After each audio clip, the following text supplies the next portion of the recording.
الخير. اهلا وسهلا بيكم. النهارده معادنا مع فيديو جديد من فيديوهات ذكرياتي مع الكرة. الفيديو ده هنتكلم فيه عن دورة البحر المتوسط اللي اتلعبت في الجزائر سنة 75. البطولة دي اتلعبت في سبتمبر 75. احنا كنا توقفنا عند مباراة مصر وتنزانيا في صيف 75 في تصفيات كأس الأمم الأفريقية 76.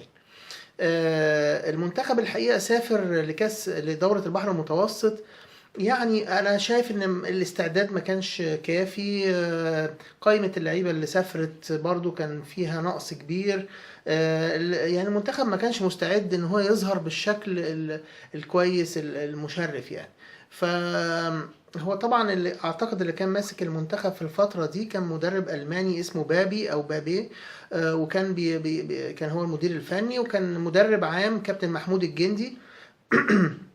المنتخب في الوقت ده البعثة اللي سافرت كانت كرامي وحسن علي حراس مرمى، وكان في الدفاع في حسن حمدي ومصطفى يونس ومحمد توفيق والسياجي وغانم سلطان، وكان احمد عبد الباقي وابو امين وفتحي مبروك، جوهر الصغير. النص كان فاروق جعفر وحسن شحاتة وشاكر عبد الفتاح. اعتقد طاهر الشيخ كان موجود، جمال عبد العظيم. الهجوم مصطفى عبده والخطيب ما كانوش موجودين. كان عادل البابلي وعلي خليل وأسامة خليل ومسعد نور. الخطيب طبعا كان لسه راجع من كسر اللي هو اللي حصل له في ماتش السودان زي ما قلنا. في الاستعدادات للبطولة اعتقد يعني كان الخطيب حاول يرجع بس ما كانش جاهز، فانا مش متأكد هو سافر مع البعثة ولا لا، بس هو ما لعبش يعني. ف يعني اللعيبة يعني قائمة الفريق كان فيها نقص كبير. المهم اول مباراة لعبنا مع فرنسا، هي كانت يعني مباريات كلها في مجموعة.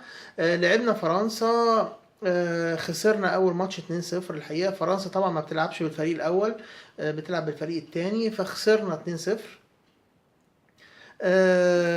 المباراة اللي بعدها دي بقى المباراة الشهيرة لعبنا فيها منتخب الجزائر.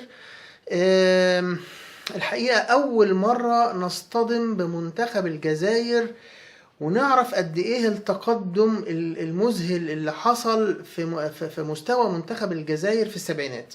احنا كنا بنلعب الجزائر في الستينات واول السبعينات، يعني كان ممكن نكسب نخسر، انما فوجئنا يعني بالمستوى المذهل اللي بقى عليه منتخب الجزائر، زي ما فوجئنا في اوائل السبعينات في تصفيات كاس العالم وكاس الامم الافريقيه بمستويات تونس والمغرب. فكان لازم ان احنا ندرك ان الدنيا بتجري، وان المستويات ابتدت تفرق، وان احنا ابتدينا نتاخر، ودول شمال افريقيا ابتدت تتقدم جامد. ليه؟ لان اولا عندهم احتكاك بدول اوروبا، عندهم محترفين بره، فترات الاعداد بتاعتهم بيعملوا ماتشات على اعلى مستوى مع احسن منتخبات في اوروبا. فلا في احتكاك جامد جدا. احنا كنا لا الاستعداد بتاعنا هزيل جدا، مفيش احتكاك، كنا معزولين عن الدنيا. فلما لعبنا دورة البحر المتوسط، منتخب الجزائر كان منتخب قوي جدا. احنا عملنا معاه ماتش كويس. منتخب الجزائر بقى كان فيه نجوم، اللي هو طبعا كان سرباح حارس مرمى، وكان فيه بقى نجوم السبعينات اللي هم بطروني وبن شيخ يعني كان ودحلب، وكان يعني كان في لعيبه طبعا ممتازين. منتخب الجزائر كان قوي جدا على ارضه. الغريبه بقى الحاجات يعني برضو اللي اعاقت منتخبنا جامد ولازم نعترف بيها، الارض بتاعه الملعب. بيلعبوا ارضيات ترتان، مش نجيل صناعي، لا ترتان كاوتش، اللي هو زي بتاع التراك بتاع الناس تمشي عليه في النادي. فطبعا كان الارضيه صلبه، الوقع عليه وحشه جدا، الكنترول على الكوره مش سهل. الغريبه ان انا مش عارف ازاي الاتحاد الدولي سمح باللعب على يعني بملاعب زي دي في الجزائر. كانت بتلعب عليها في الجزائر وفي ليبيا تلعب عليه كاس 82 على ما اعتقد، كاس افريقيه. اوكي. الجزائر تلعب عليه دوره بحر متوسط، تلعب عليه دوره العاب افريقيه بعد كده، وقعد يتلعب عليه لحد سنه 90 مثلا. اوكي. في دول اسيويه زي الاردن لعبنا عندهم بطوله عربيه سنه 88 على ارضيه صلبه، حبيبات كده، كاوتش كده مش ممكن يعني، كانوا بيسموه اللي هو ترتان. اوكي. فطبعا ده يعني انا مش فاهم ازاي يعني اتلعب عليه وما اتلعبش على النجيله العاديه اللي بتلعب عليها كوره طول عمرنا. اوكي. فطبعا دي كانت من المعوقات الكبيره اللي كانت في البطوله دي. آم، الحقيقه المنتخب ماتش الجزائر عمل ماتش كويس، بس طبعا فوق مستوى الجزائر المذهل الحقيقه. كان اكرامي طبعا حارس مرمى، وكان يعني هو نفس التشكيل اعتقد، كان احمد عبد الباقي، مصطفى يونس، حسن حمدي، فتحي مبروك، مش متذكر بقى، سياجي كان نزل الشوط الثاني، كان فاروق جعفر، حسن شحاتة، شاكر عبد الفتاح، والهجوم كان عادل البابلي وعلي خليل وأسامة خليل. كان منتخب مصر يأمل الماتش ينتهي بالتعادل، وكان خلاص قرب يدرك التعادل، يعني كان قبل نهاية المباراة بحاجة بسيطة. دراوي لاعب الجزائر توغل بالكرة جوه المنطقة، رقص وعدى بسهولة جدا، يعني مفيش يعني حتى الانقضاض عليه من المدافعين ما كانش بالقوة الكافية، وشاط الكرة بشماله صاروخ في الزاوية البعيدة، إكرامي ما قدرش يعمل لها حاجة، وفازت يعني حرزت الجزائر هدف التقدم في وقت قاتل. الحقيقة كان صعب جدا منتخبنا يتعادل. بعدها في كرة إكرامي اشترك معاه مهاجم جزائري ضربه، الحقيقة إكرامي أصيب، خرج، وإحنا كنا عملنا تغييرين، كان ساعتها تغييرين بس مش 3، فكنا عملنا التغييرين بتوعنا، فخرج إكرامي مصاب. ففي واقعة غريبة جدا طبعا، الناس أعتقد معظم الناس تذكرها، إن حسن شحاتة وقف حارس مرمى. حسن شحاتة وقف حارس مرمى في مباراة مصر والجزائر في دورة البحر المتوسط.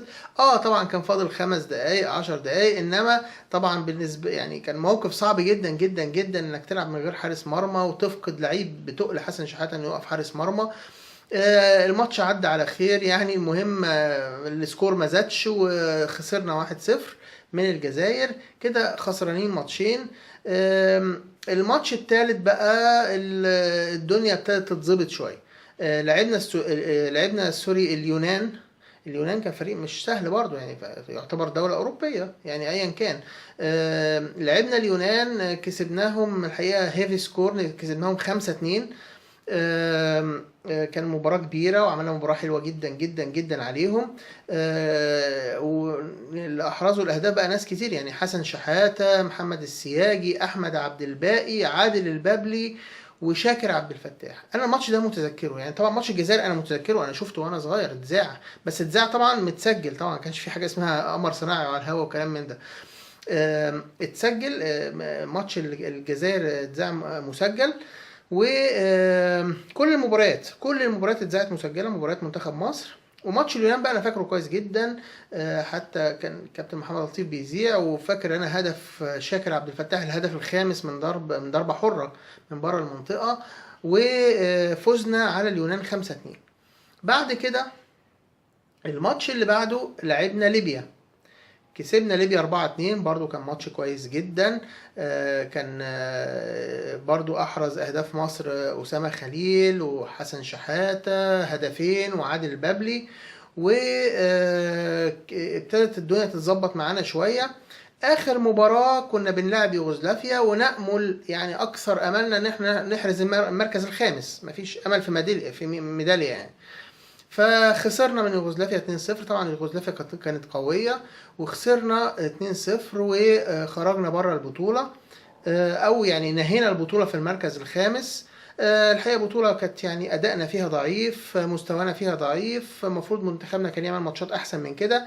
فوجئنا بمستويات الفرق الاخرى، الجزائر مستواها متقدم جدا جدا جدا.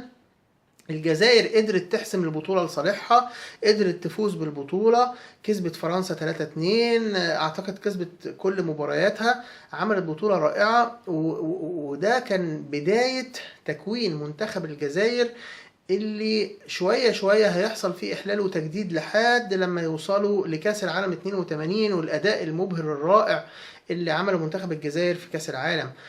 ومنتخب الجزائر بعد كده يعني كان مستواه رائع طول الثمانينات.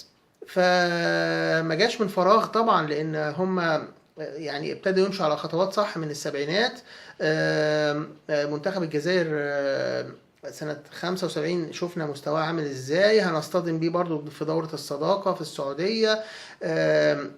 يعني هنشوفه بعد كده في دورة الألعاب الأفريقية 78، دورة سبليت 79، كأس الأمم الأفريقية 80، لحد ما يصل كأس العالم 82. يعني منتخب رائع الحقيقة، بيلعب كرة أوروبية، بيلعب كرة متقدمة جدا. فاز بالبطولة دورة البحر المتوسط سنة 75، وإحنا خرجنا خدنا مركز خامس الحقيقة. يعني يعني ممكن نقول عليها احتكاك اعداد، اتس اوكي، ولكن احنا يعني ادائنا نفسه كان لا يرتقي للمستوى المطلوب. بالرغم فوزنا على اليونان 5-2 وليبيا 4-2، ولكن المنتخب يعني تحس كده ان هو كان بيلعب تأدية واجب، مسافر تأدية واجب، ما كانش فيه الحمية والحماسة ان احنا نطلع بنتيجة احسن من كده. يعني دي كانت الفترة اللي هي سبتمبر 75. إكرامي طبعا كان لعب أول ماتشين وبعد كده أصيب، وحسن علي هو اللي كمل بقية الماتشات. في طبعا أكيد في طبعا مكاسب في البطولة. طبعا شاكر عبد الفتاح كان أحد المكاسب، عادل الببلي، أسامة خليل لعب بطولة كويسة. يعني فاروق جعفر وحسن شحاتة في النص يعني كانوا بيحاولوا يبذلوا الجهد المطلوب على قد ما يقدروا. الدفاع الحقيقة ما كان سيء، الدفاع منتخب مصر كان سيء جدا جدا. التحكيم إلى حد ما كانش كان يعني كان جاي علينا قوي قوي. يعني البطولة احنا ما استعدلناهاش كويس، القايمة اللي سافرت كان فيها نقص كبير. يعني دي كانت بطولة دورة البحر المتوسط في الجزائر سنة 75. ان شاء الله بقى يعني ده كده هنبتدي بقى الدوري مفروض كده بقى خلاص. يعني الدوري العام هيبتدي في مصر موسم 75 76. يعني بداية الدوري هتفرز لعيبة جديدة، والدوري الجديد هيفرز لعيبه جديده هنشوفها زي كابتن مختار، زي احمد ابو رحاب، زي مصطفى جلاب، زي ناس كتير بقى هنبتدي نشوف اسامي جديده خالص. تمام، هيبتدي بقى هينضم للمنتخب محمد صلاح باك رايت الزمالك، هنشوف اسامي جديده ان شاء الله في الفتره اللي جايه في المنتخب بعد كده هيروح يلعب في ديسمبر 75 الحقيقة بطولتين في وقت واحد. هيلعب هم كاس فلسطين هيتلعب في تونس ديسمبر 75، وفي نفس التوقيت هيتلعب حاجة اسمها دورة الصداقة في السعودية ديسمبر 75. فالمنتخب الحقيقة هيقسم نفسه اتنين، وهنلعب في البطولة دي بفريق، وهنلعب في البطولة دي بفريق تاني. يعني كأننا عندنا منتخبين. والحقيقة يعني لا يعني هنأدي كويس، وهنأدي بطولتين كويسين جدا جدا، برغم ان احنا يعني قسمنا المنتخب بتاعنا اتنين، والبطولتين دول كانوا استعداد لكأس الأمم الأفريقية اللي هيتلعب ان شاء الله في اثيوبيا 76 يناير او فبراير. يعني ده اعتقد هيكون هو ده الاستعداد الاساسي للمنتخب عشان الفريق اللي هيسافر ان شاء الله لكاس الامم 76. وهنشوف مع بعض بقى ايه اللي حصل في بطولة كاس فلسطين 75، وايه اللي هيحصل في دورة الصداقة في السعودية. الاثنين اتلعبوا في ديسمبر 75، وكان طبعا ده يعتبر في منتصف موسم دوري 75 76 اللي افرز عدد من اللعيبة هيقدر المنتخب يستعين بيهم في البطولتين الكبار دول. فانا بكتفي بكده في الفيديو ده، دورة البحر المتوسط في الجزائر، وان شاء الله الفيديو اللي جاي معادنا مع كاس فلسطين ودورة الصداقة في السعودية ديسمبر 75. شكرا لكم على حسن متابعتكم، ومعادنا مع حضراتكم في الفيديو اللي جاي ان شاء الله.